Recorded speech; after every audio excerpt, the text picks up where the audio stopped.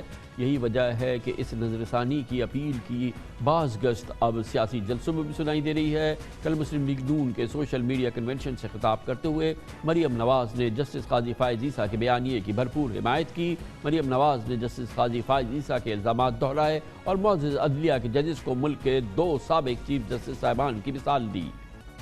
کل قاضی فائز عیسیٰ صاحب نے پٹیشن دائر کی ہے اور اس میں انہوں نے کہا ہے کہ میرے خلاف ریفرنس بدنیتی پر مشتمل تھا اور